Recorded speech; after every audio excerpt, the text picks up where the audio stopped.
সকাল ৮টা। মিসির আলি বারান্দায় বসে আছেন। তার পায়ের কাছে মাজেদ। ঘুম ভাঙার পর থেকেই সে মিসির আলির সেবা করার নানা চেষ্টা চালিয়ে যাচ্ছে। কোনো লাভ হচ্ছে না। মিসির আলির সেবা গ্রহণ করতে রাজি হচ্ছেন না। মাজেদ হাল ছাড়ার পাত্র না। সে চেষ্টা চালিয়েই যাচ্ছে। পায়ে তেল দিয়া দিমু স্যার? না, শীতকালে পায়ে তেল দিতে হয়। তেল না দিলে চামড়া ফাটে। ফাটুক, মাথা মালিশ করব, আরাম পাইবেন। আমার আরামের দরকার নেই। সবের আরাম দরকার, নেড়ি কুত্তারও আরাম দরকার। তাই নাকি? যে দেখেন না রোদ উঠলে কুত্তা কেমন রোদটা পায়? তা ঠিক, গরুরও আরাম দরকার। গরুর গলাতে যদি আপনি হাতাহাতি করেন, আরামে তার চক্ষু বন্ধ হয়। মাথা টিপ্পা আমি আপনারে এমন আরাম দিব যে আপনার চক্ষু বন্ধ হয়ে যাবে। মিসির আলি বললেন, আমি চোখ খোলা রাখতে চাই, বই পড়ছি তো। চোখ বন্ধ রাখলে তো বই পড়তে পারবো না। তাছাড়া আমি গরু না, মানুষ। মাজেদ বলল, কি বই পড়েন? কবিতার বই পড়ি। দিনের শুরুটা কবিতায় করা ভালো। কবিতার মধ্যে কি লেখা স্যার? শুনতে ইচ্ছা করে? যে মিসির আলি আবৃত্তি করলেন। Two roads diverge in a yellow wood, and sorry I could not travel both, and be one traveler long I stood, and looked down one as far as I could, to where it bent in the underground. Majed হা করে কবিতা শুনছে, তার চোখ ভর্তি বিস্ময়। মিসির আলি বললেন, কবিতা কেমন শুনলি? ভালো লেগেছে? যে স্যার, ভালো। আরো শুনবি? যে শুনবো। মাজেদকে কবিতা শোনাতে হলো না। চা নিয়ে আয়না আসছে। আয়নাকে দেখেই মাজেদ উঠে দাঁড়ালো। ভীত গলায় বলল, আমি চাই স্যার, পরে আসব। মিসির আলির মনে হলো যে কোনো কারণেই হোক মাজেদ আয়না মেয়েটাকে ভয় পায়। আয়না বলল, চা নিয়ে এসেছি। মিসির আলি বললেন, থ্যাংক ইউ। আয়না বলল, আপনার নাস্তা রেডি হচ্ছে। খাঁটি ঘিয়ে ভাজা চপচপে পরোটা এবং রাজহাঁসের ভুনা মাংস। এত চেষ্টা করেও রাজহাঁসের হাত থেকে রক্ষা পেলেন না। মিসির আলি বললেন, তাই তো দেখছি। আয়না বলল, স্যার আপনার সামনে বসি। মিসির আলি বললেন, আরাম করে বসো এবং কি বলতে চাও বলে ফেলো। আয়না বসতে বসতে বলল, আপনার মানসিক ক্ষমতা দেখে অবাক হয়েছি। মিসির আলি বললেন, কোন ক্ষমতাটা দেখলে? আয়না বলল, রাতে ক্যারাম খেলার খটাস খটাস ভৌতিক শব্দ হচ্ছে। আপনি নির্বিকার, মাথা উঁচিয়ে দেখার চেষ্টাও করলেন না, ঘুমিয়ে পড়লেন। আপনি ছাড়া অন্য যে কোনো মানুষ ভয়ে অস্থির হতো, ডাকাডাকি শুরু করত। আপনি একটুও ভয় পাননি। এর কারণ কি স্যার? মিসির আলি বললেন, বেশিরভাগ মানুষ সংশয়বাদী। তাদের ধারণা ভূত প্রেত থাকলেও থাকতে পারে। আমার মধ্যে এই ধরনের কোনো সংশয় নেই। ক্যারাম খেলার শব্দ কিভাবে হলো? মিসির আলি বললেন, শব্দটা পাশের ঘরে হয়েছে। কেউ একজন খটাস খটাস করে ক্যারাম খেলেছে। সেই কেউটা কে? আমি? না, তুমি না, তোমার বাবা। কিভাবে বুঝলেন? মিসির আলি সিগারেট ধরাতে ধরাতে বললেন, তোমার বাবা আমাকে আস্তিক বানানোর চেষ্টা করছেন। পাশের ঘরে খটাস খটাস শব্দ করে আমাকে ভূতের ভয় দেখাতে চাচ্ছেন। বাবা এই কাজটা করেছেন, আপনি এত নিশ্চিত হচ্ছেন কিভাবে? মিসির আলি বললেন, সকালে তার সঙ্গে আমার দেখা হয়েছিল। তিনি জানতে চাইলেন রাতে ঘুম ভালো হয়েছে কিনা। তার গলায় ছিল কৌতূহল এবং আগ্রহ। আয়না বলল, এই থেকে পুরোপুরি নিশ্চিত হওয়া যায় না। আপনি অসুস্থ ছিলেন, অতিথি মানুষ। আপনার ভালো ঘুম হয়েছে কিনা সেটা কৌতূহল এবং আগ্রহ নিয়ে জানতে চাওয়াটা তো স্বাভাবিক। মিসির আলি বললেন, যখন ক্যারাম খেলার শব্দ হচ্ছে তখন আমি মিষ্টি গন্ধ পেলাম। আমি চোখ বন্ধ করে শুয়ে পড়ার পর খটাস খটাস শব্দ থেমে গেল। মিষ্টি গন্ধও পাওয়া গেল না। মিষ্টি গন্ধটা জর্দার। তোমার বাবা প্রচুর জর্দা দিয়ে পান খান। এখন কি তুমি আমার ডিডাকশন গ্রহণ করবে? জি স্যার, করব। মিসির আলি বললেন, বডি ল্যাঙ্গুয়েজের একটা ব্যাপার আছে, সেটা কি জানো? না, আমরা মুখে অনেক কথা বলি না, কিন্তু আমাদের শরীর বলে। মনের ভেতরের কথা শরীর প্রকাশ করে। সকালবেলা তোমার বাবার বডি ল্যাঙ্গুয়েজ তাকে প্রকাশ করে দিয়েছে। উদাহরণ দিয়ে বুঝাবো? বুঝান। তুমি আমার সামনের চেয়ারে বসেছ, পায়ের উপর পা তুলে বসেছ। পা কিন্তু আমার দিকে না, যেদিক থেকে এসেছে সেদিকে রাখা। এর অর্থ তুমি আমার সামনে বসে থাকতে চাচ্ছ না, চলে যেতে চাচ্ছ। আয়না অবাক হলো, ভালোই অবাক হলো। মিসির আলী বললেন, তুমি এখন তোমার বসার অবস্থা একটু বদলেছ। মাথা সামান্য নিচু করে উপরের দিকে তাকাচ্ছ। মাথা নিচু করে যখন কোনো মেয়ে উপরের দিকে তাকায়, তখন তার চোখ বড় দেখা যায় এবং তার মধ্যে সামান্য হলেও খুকি ভাব আসে। তুমি এই ভাবটা নিয়ে এসে আমাকে বলার চেষ্টা করছো যে আমি যা বলছি তা সত্যি। আরো উদাহরণ দেব? দিন। তোমার বাবা যখন সিগারেট খান তখন উপরের দিকে ধোঁয়া ছাড়েন। তুমি যখন সামনে থাকো তখন মেঝের দিকে ধোঁয়া ছাড়েন। এর অর্থ তুমি সামনে থাকলে তার কনফিডেন্স লেভেল নেমে যায়। আমাদের মন অনেক কিছু বলতে চায় না, কিন্তু শরীর বলে দেয়। আয়না বলল, আপনি বুদ্ধিমান। মিসির আলী বললেন, আমার বুদ্ধি আর 10 জন মানুষের মতোই। আমার সুবিধা হচ্ছে আমি বুদ্ধি ব্যবহার করি, অন্যরা করে না বা করতে চায় না। আয়না বলল, আপনি কি আপনার ছাত্রের লেখা ডায়েরিটা পড়া শেষ করেছেন? 10 পৃষ্ঠার মতো পড়েছি, স্লো রিডার। কারণ কি জানো? কারণ হচ্ছে লেখা থেকে আমি ধরার চেষ্টা করি লেখার বাইরের কি লেখা আছে তা। লেখার মধ্যেও বডি ল্যাঙ্গুয়েজ আছে। আয়না বলল, যে 10 পৃষ্ঠা পড়েছেন সেখানে লেখার বাইরে কি লেখা আছে? মিসির আলী বললেন, লেখার বাইরে লেখা আছে যে স্বামী স্ত্রী হিসেবে বাস করেছো, কিন্তু তোমাদের ভেতর শারীরিক কোনো সম্পর্ক হয়নি। কিভাবে ধরলাম বলবো? না, চলুন নাস্তা খেতে যাই। নাস্তার টেবিলে হেডমাস্টার সাহেব একটি আনন্দ সংবাদ দিলেন। রাজ্য জয় করে ফেলেছেন এমন ভঙ্গিতে বললেন, ভাই সাহেব, গুড নিউজ, গজার মাছ পাওয়া গেছে। ইনশাল্লাহ আজ রাতে আপনাকে ভূত দেখাতে পারবো। মিসির আলী হাসলেন। হেডমাস্টার বললেন, আপনার অবিশ্বাস আজ পুরোপুরি দূর হবে। মিসির আলী বললেন, অবিশ্বাসী মানুষের সবচেয়ে বড় সমস্যা হলো একটা অবিশ্বাস দূর হলে অন্য অবিশ্বাসের সৃষ্টি হয়। আজ সব ভেঙে চুরে দেব, খড়ের আগুনে সামান্য লবণ দিয়ে গজার মাছ পুরা হবে। মিসির আলী বললেন, সেই মাছ কি আমরা জঙ্গলে রেখে আসবো? হেডমাস্টার সাহেব বললেন, না, মাছ ঘরে রেখে দেব, তারপর দেখবেন কি হয়। কি হবার সম্ভাবনা? পোড়া মাছের লোভে ভূত প্রেত বাড়ির চারপাশে ঘোরাঘুরি শুরু করবে। আয়না বলল, বাবা, ভূতের আলাপ থাকুক। দিনের বেলা ভূতের ইতিহাস শুনতে ভালো লাগে না, সন্ধ্যা হোক তারপর শুরু করো। নাস্তা খাওয়ার পর আমি স্যারকে নিয়ে বেড়াতে বের হব। তুমি কি যাবে আমাদের সঙ্গে? আরে পাগল হয়েছিস? গজার মাছ পুরোনোর ব্যবস্থা করতে হবে না? মাছ পুরোনোর টেকনিক আছে, আগুনে ফেলে দিলেই হয় না।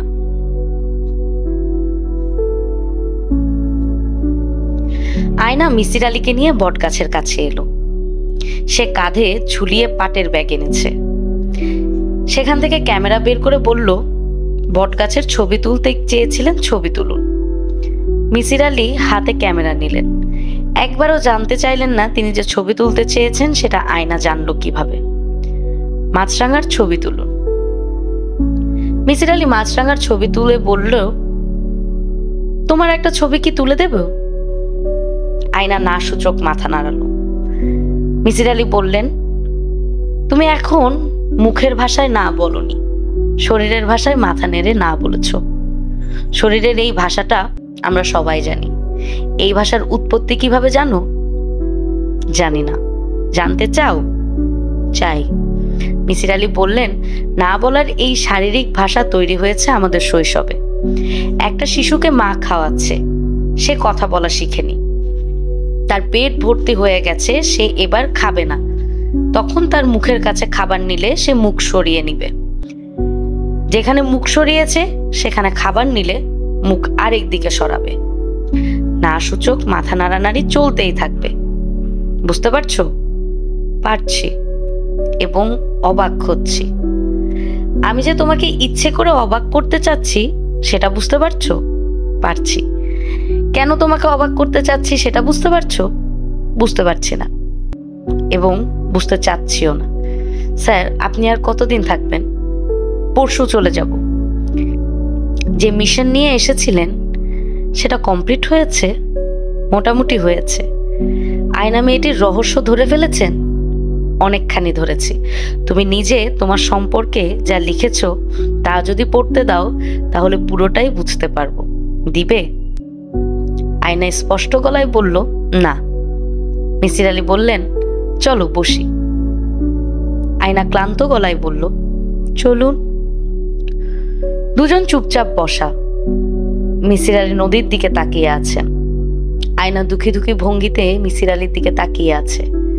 কেউ কোনো কথা বলছে না।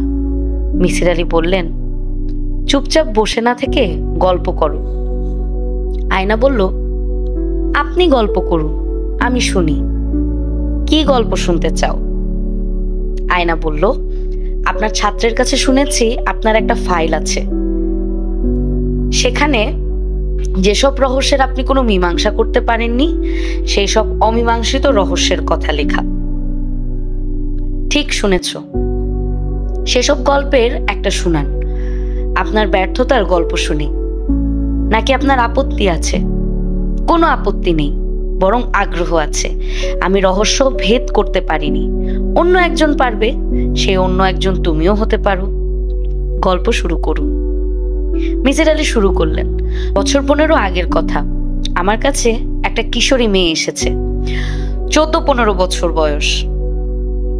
সে একা আসেনি, তার মা তাকে নিয়ে এসেছে। মেয়েটার নাম নসি। তার নাকি ভয়ঙ্কর এক সমস্যা। আমি তার সমস্যার সমাধান দেব, এই মা মেয়ে দুজনের আশা। আমি তখন ঢাকা বিশ্ববিদ্যালয়ের অধ্যাপনা করি। আমার নিজের একটা ছোট্ট কামরা আছে। ক্লাসের শেষে সেখানে বসে পড়াশোনা করি।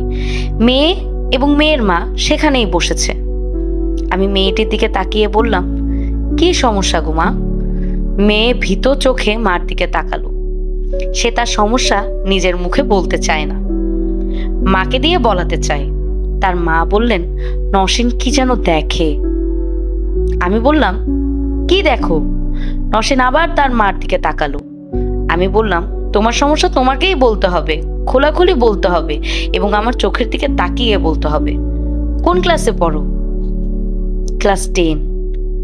তুমি পড়াশোনায় কেমন? ভালো। Science group? জি।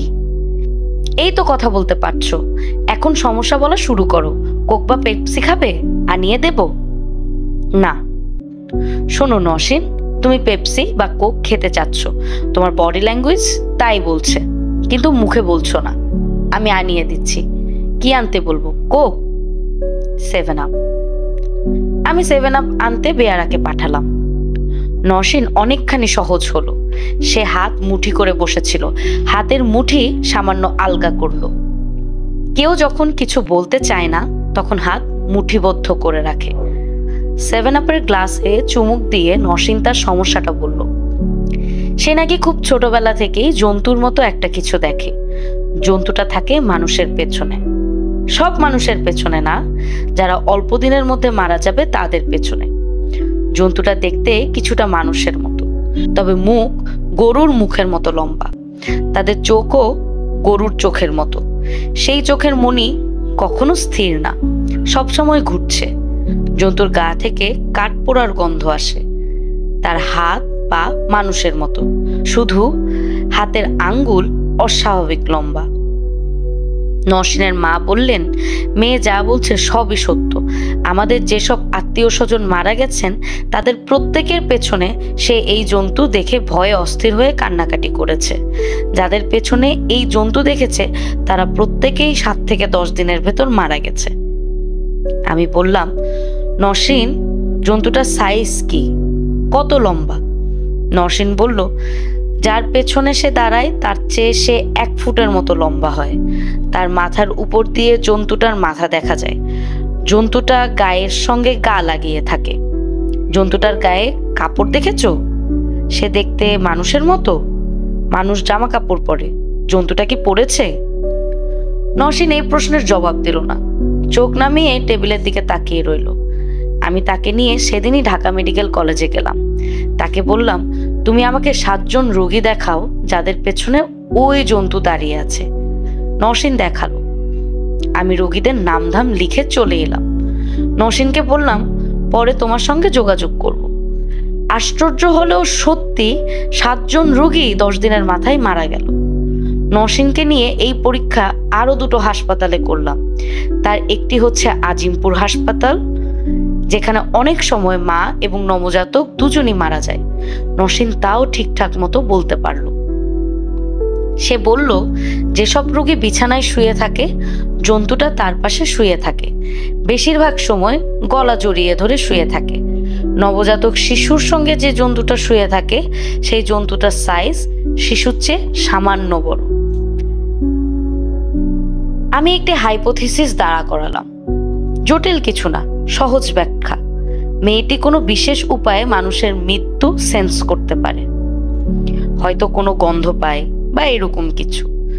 মৃত্যু সেন্স করার পরই তার ব্রেন একটা কাল্পনিক ভয়ঙ্কর জন্তুর মূর্তি তৈরি করে। তার ভেতর ইলিউশন তৈরি হয় যে সে জন্তু দেখছে।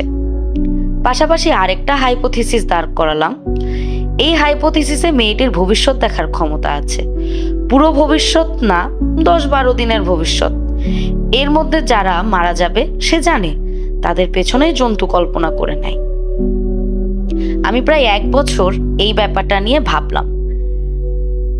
প্যারানর্মাল ভুবনে নওশীনের মতো আর কোনো উদাহরণ আছে কিনা জানার চেষ্টা করলাম। অতি প্রাকৃত বিষয় নিয়ে যারা গবেষণা করেন তাদের অনেকের সঙ্গে যোগাযোগ করলাম। তখন ইন্টারনেট শুরু হয়নি, অনেক চিঠিপত্র চালাচালি করতে হলো। বলিভিয়ার এক বৃদ্ধের খোঁজ পাওয়া গেল যে মানুষের মৃত্যুর দিনক্ষণ বলতে পারে, তবে সে কোনো জন্তু দেখে না। তার নাম সিমন ডিশান। যখন ভাবছি সরাসরি তার সঙ্গে যোগাযোগ করব, হঠাৎ খবর পেলাম নওশীন তার নিজের পেছনে একটা জন্তু দেখছে। মিসির আলী বললেন, আজ এই পর্যন্ত, বাকিটা অন্য সময় বলবো। আয়না বলল, অন্য সময় বলবেন মানে? এখনই গল্প শেষ করবেন, গল্প না শেষ করে উঠতে পারবেন না। মিসির আলী উঠে দাঁড়াতে দাঁড়াতে বললেন, কেন পারবো না বলো? তুমি সবার উপর প্রভাব খাটাচ্ছ, আমার উপরও প্রভাব ফেলতে চাচ্ছ। আমাকে এই চক্র থেকে বের হতে হবে। তুমি ফুটবল খেলতে এসে বল রাখছো নিজের পায়ে, তা আর হবে না। বল নিয়ে আসতে হবে আমার নিজের কোর্টে। আয়না বলল, গল্পের শেষটা খুব জানতে ইচ্ছে করছে। কোনো এক সময় অবশ্যই জানবে, সেটা কখন? আজ? মিসির আলী বললেন, জানি না। তিনি বাড়ির দিকে রওনা হয়েছেন। আয়না আসছে না, সে তার জায়গাতেই বসে আছে, তাকিয়ে আছে মিসির আলীর দিকে। তার চেহারা বিষণ্ণ। কেঁদে ফেলার আগে কোনো তরুণীকে যেরকম দেখায় তাকে সেরকম দেখালো। মিসির আলীর মনটা হঠাৎ খারাপ হয়ে গেল। তিনি বললেন, আয়না এসো, গল্পের শেষটা শুনে যাও। বাড়ির দিকে যেতে যেতে গল্পটা করি। আয়না প্রায় দৌড়ে এলো। মিসির আলী ছোট ছোট স্টেপ দিয়ে এগুচ্ছেন, গল্প করছেন। আয়না কান পেতে আছে। বুঝতেই পারছো নওশীন মেয়েটির বাড়িতে কান্নার সীমা রইল না। তখনই তাকে ডাক্তারের কাছে নেওয়া হলো। যদি কোনো রোগ ধরা পড়ে তার চিকিৎসা যেন শুরু হয়। পুরো মেডিকেল চেক আপ। নওশীনের বাবা নিজেও একজন ডাক্তার, পিজিতে কাজ করেন। মেডিকেল চেক আপে খারাপ ধরনের জন্ডিস ধরা পড়ল, হ্যাপাটাইটিস সি বা ডি, এই ধরনের কিছু। সুস্থ সবল মেয়ে দেখতে দেখতে মরার মতো হয়ে গেল। তাকে ভর্তি করা হলো পিজি হাসপাতালে। মেডিকেল বোর্ড বসলো। নওশীনের অবস্থা দ্রুত খারাপ হওয়া শুরু করলো। বেশিরভাগ সময় সে চোখ বন্ধ করে থাকে, ঘরের আলো সহ্য করতে পারে না। এক রাতে নসীন তার মাকে বলল জন্তুটা তার সামনে চলে এসেছে, বসে আছে হাসপাতালের বিছানার পাশে। নসীনকে অদ্ভুত ভাষায় কি সব বলে, নসীন বুঝতে পারে না। আমি প্রতিদিনই নসীনকে দেখতে যাই। তাকে সান্ত্বনা দেওয়া বা প্রবোধ দেওয়ার কিছু নেই। আমি যাই ব্যাপারটা বুঝতে। নসীনকে নানান প্রশ্ন করি, সে প্রতিটা প্রশ্নেরই জবাব দেয়, জবাব দিয়ে কাঁদে। নসীন, জন্তুটা এখন কোথায়? আমার সামনে। কি করছে? আঙ্গুল নেড়ে নেড়ে কি যেন বলছে। তুমি হাত ইশারায় তাকে চলে যেতে বলো। নসীন হাত ইশারায় চলে যেতে বলল, মুখেও বলল তুমি চলে যাও, তুমি চলে যাও। আমি বললাম, নসীন, এখন জন্তুটা কি করছে? হাসছে। জন্তুটা হাসতে পারে? পারে। অষ্টম দিনে নসীনের মা আমাকে টেলিফোন করে আসতে বললেন। বিশেষ একটা ঘটনা নাকি ঘটেছে। আমি তৎক্ষণাৎ হাসপাতালে উপস্থিত হলাম। নসীন আধশোয়া হয়ে আছে, তার হাতে কি যেন আছে। সে দুই হাতে সেটা আড়াল করতে চাইছে। আঙুলের ফাঁক দিয়ে সবুজ রঙের কি যেন দেখা যাচ্ছে, মনে হচ্ছে কোনো গাছের কষ। আমি বললাম, কি ব্যাপার? নসীন জানালো, জন্তুটা তাকে ঘন্টাখানিক আগে এটা দিয়েছে এবং খেতে বলেছে। বারবার ইশারা করছে মুখে দিতে। সে কি করবে বুঝতে পারছে না। আমি বললাম, কখন দিয়ে গেল? নসীন বলল, কখন দিয়েছে আমি জানি না, ঘুমোচ্ছিলাম। হঠাৎ জেগে দেখি জেলির মতো এই জিনিসটা আমার হাতে। জন্তুটা বিছানার পাশে দাঁড়িয়ে হাত দিয়ে ইশারা করে আমাকে খেতে বলছে। চাচা, আমি কি খাবো? আমি কি বলবো বুঝতে পারছি না। জন্তুর ব্যাপারটাই নিতে পারছি না। সে খাবার এনে দিচ্ছে, এটা কিভাবে নেব? বারবার মনে হচ্ছে হাসপাতালের কোনো নার্স বা অ্যাসিস্ট্যান্ট মেয়েটার হাতে এটা দিয়েছে। টুথপেস্ট হওয়ার সম্ভাবনা, দেখতে সেরকমই। নসীন বলল, কেউ খেতে দিচ্ছে না, সবাই বলছে খেলেই আমি মরে যাব। জন্তুটা আমাকে তাড়াতাড়ি মরার জন্য এটা এনে দিয়েছে। আমি বললাম, তোমার মন যা চায় তাই করো। কিছু বিষয়ে সিদ্ধান্ত নিজেকেই নিতে হয়। তবে আমি তোমার জায়গায় হলে হয়তো খেয়ে ফেলতাম। নসীন হঠাৎ জিনিসটা মুখে দিয়ে মুখ বিকৃত করে গিলে ফেলল এবং চোখ বড় বড় করে বলল, জন্তুটা দরজা দিয়ে চলে যাচ্ছে। নসীনের সঙ্গে আমার আর কোনো যোগাযোগ নেই। সে অতি দ্রুত সুস্থ হয়ে ওঠে। তার বিয়ে হয় একজন মেরিন ইঞ্জিনিয়ারের সঙ্গে। তার নিজের জন্তুটাকে চলে যেতে দেখার পর জন্তু দেখার রোগটা তার পুরোপুরি সেরে যায়। এই হচ্ছে অমীমাংসিত রহস্যের গল্প। আয়না বলল, সব রহস্যের মীমাংসা না হওয়াই ভালো। তাই বুঝি? জি তাই।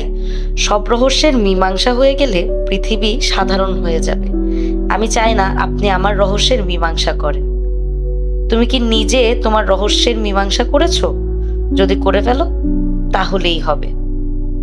পোড়া গজার মাছ ভূত প্রেতকে দিয়ে খাওয়ানো প্রকল্প বাতিল হয়ে গেল। ঘটনা এরকম, খড়ের গাদায় আগুন দিয়ে লবণ মাখানো গজার মাছ ঢুকানো হবে। প্রস্তুতি সম্পূর্ণ। আগুন দেওয়া হয়েছে, খড় ভেজা বলে আগুন ঠিকমতো জ্বলছে না। একজন গেছে কেরোসিন আনতে। হেডমাস্টার সাহেব বললেন, কেরোসিন দিয়ে আগুন ধরালে চলবে না। মাছে কেরোসিনের গন্ধ থাকলে ভূত সেই মাছ খাবে না। অল্প আগুনেই মাছ পুরানো হোক। দুজন মিলে মাছটাকে আগুনে রাখতে যাচ্ছে, তখন বনের ভেতর থেকে ভয়াল দর্শন এক কুকুর বের হয়ে এলো। লাঠি নিয়ে একজন কুকুরটাকে তাড়া করতে গেল। কুকুরটা তার পা কামড়ে ধরলো, আর তখন বনের ভেতর থেকে আরো দুটো কুকুর বের হলো। তারা ঝাঁপিয়ে পড়লো মাছের উপর। কুকুরের তাড়া খেয়ে হেডমাস্টার সাহেব উল্টে পড়লেন, পা মচকালেন। মাছ ধরার সঙ্গে সংশ্লিষ্ট 4 জনের ভেতর 3 জনই কুকুরের কামড় খেল। হেডমাস্টার সাহেব কোনো ক্রমে রক্ষা পেলেন। রাত বাড়ার পর শুরু হলো আরেক উপদ্রব। কুকুর 3টা হেডমাস্টার সাহেবের বাড়ির চারদিকে চক্রাকারে ঘুরতে শুরু করলো। মাঝে মাঝে তারা থামে। তখন 3 জনই একসঙ্গে ঘেউ ঘেউ করতে থাকে। হেডমাস্টার সাহেব মিসির আলীকে বললেন, অবস্থা কিছু বুঝলেন? মিসির আলী বললেন, না, 3 কুকুর হচ্ছে ওই জিনিস। কি জিনিস? খারাপ জিনিস, কুকুরের বেশ ধরে এসেছে। ভূত প্রেত? অবশ্যই, এদের আচার আচরণ দেখে বুঝতে পারছেন না? মিসির আলী বললেন, ভূত প্রেত কুকুরের বেশ ধরে আসবে কেন? হেডমাস্টার সাহেব বললেন, ভয় দেখানোর জন্য এসেছে। মিসির আলী বললেন, ভয় দেখানোর জন্য আরো ভয়ঙ্কর কিছুর ভেষ ধরে আসা উচিত, যেমন ধরুন চিতাবাঘ। এরা যে কুকুর না অন্য কিছু, তা আপনি বিশ্বাস করছেন না?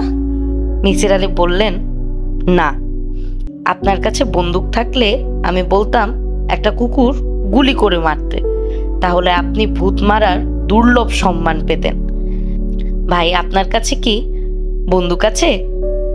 না, বন্দুক নাই, থাকলেও আমি গুলি করতাম না। ভূত প্রেতের সাথে বিবাদে যাওয়ার কোনো মানে হয় না, এদের খেপিয়ে দিলে সমস্যা আছে। সমানে সমানে বিবাদ চলে, অসমানে বিবাদ চলে না। ভূতদের ক্ষমতা কি আমাদের চেয়ে বেশি? অবশ্যই বেশি। যারা অদৃশ্য তাদের ক্ষমতা বেশি তো হবেই। মানুষ চাঁদে যাওয়া নিয়ে কত হইচই করলো, খোঁজ নিয়ে জানা যাবে ভূত প্রেত মানুষের অনেক আগেই চাঁদ, মঙ্গল গ্রহ এইসব জায়গায় বসতি করেছে। এক জায়গা থেকে আরেক জায়গায় যেতে তাদের রকেট লাগে না। কুকুর তিনটার কারণে মিসির আলী রাতের খাবারের হাত থেকে বেঁচে গেলেন। দোতলা থেকে কেউ নামতে সাহস পেল না। পরিবারের সবাই অভুক্ত থেকে গেল। রাত অনেক হয়েছে। বারান্দায় বসে মিসির আলী কুকুরের কর্মকাণ্ড দেখছেন। আয়না এসে তার পাশে বসতে বসতে বলল, কুকুর তিনটা কি কর্মকাণ্ড করেছে দেখেছেন স্যার? মিসির আলী বললেন, দেখছি। আয়না বলল, এই বাড়ির চারপাশে তাদের ঘুরঘুর করার কি আছে? গজার মাছ পুরোনোর আয়োজন এ বাড়ি থেকে করা হয়েছে, এই তথ্য কুকুরদের জানার কথা না। স্যার, আপনি তো অনেক বিষয় জানেন, কুকুর বিষয়ে কি জানেন? মিসির আলী বললেন, তেমন কিছু জানি না। আমার বিষয় মানুষের সাইকোলজি, কুকুরের সাইকোলজি না। তবে একটা বিষয় জানি, কুকুর মিষ্টির স্বাদ জানে না। জিহ্বায় যে টেস্ট বাড মিষ্টির স্বাদ টের পায়, সেই টেস্ট বাড কুকুরের নেই। তাকে রসগোল্লা দিয়ে দেখো, সে খাবে না। আয়না বলল, স্যার, আপনি তো সব বিষয়ে একটা হাইপোথিসিস দাঁড়া করিয়ে ফেলেন। কুকুর তিনটা সম্পর্কে আপনার হাইপোথিসিস কি? মিসির আলী বললেন, সহজ হাইপোথিসিস আছে। কুকুর মানুষের ভয় টের পায়। যে কুকুরকে ভয় পায়, কুকুর তাকেই তাড়া করে। তোমার বাবা প্রচন্ড ভয় পেয়েছেন। কুকুর তিনটা ভয় ধরে ধরেই এখানে এসেছে। তোমার বাবা যখন ঘুমিয়ে পড়বে, ওরা চলে যাবে। আয়না বলল, আপনার কি একবারও মনে হয়নি কুকুর তিনটার এখানে আসার পেছনে আমার ভূমিকা আছে? মানুষকে যে প্রভাবিত করতে পারে, সে তো কুকুরকেও করতে পারে। মিসির আলী বললেন, তোমার সঙ্গে এই বাড়িতে কুকুরের আসার কোনো সম্পর্ক নেই। কুকুর তিনটার কারণে তোমাদের বাড়ির সব মানুষ না খেয়ে আছে। ওই কাজটা তো তুমি হতে দেবে না। তুমি কুকুর এনে থাকলে তাদের বিদায় করে দিতে, সেটা তুমি করনি। তুমি নিজেও অভুক্ত। আয়না বলল, স্যার, রেলিং ধরে একটু দাঁড়ান, আমি এদের বিদায় করে দিচ্ছি। এরা একজন একজন করে উঠে চলে যাবে, আর ফেরত আসবে না। মিসির আলী রেলিং ধরে দাঁড়ালেন। কুকুর তিনটা এক লাইনে হিজ মাস্টার্স ভয়েসের মতো থাবা গেড়ে বসে আছে। একটা কুকুর হঠাৎ একটু নড়ে চড়ে উঠল, তারপরেই ছুটে চলে গেল। বাকি দুটো আগের মতোই বসা। এখন আরেকটা চলে গেল। আরো কিছুক্ষণ পরে গেল তৃতীয়টা। মিসির আলী আয়নার দিকে তাকিয়ে বললেন, ভালো দেখিয়েছ, আই এম ইমপ্রেসড।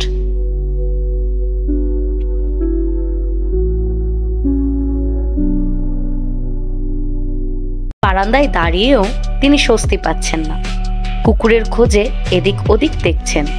তরিকুল ইসলামের ইচ্ছে করছে এই অঞ্চল ছেড়ে দূরে কোথাও চলে যেতে।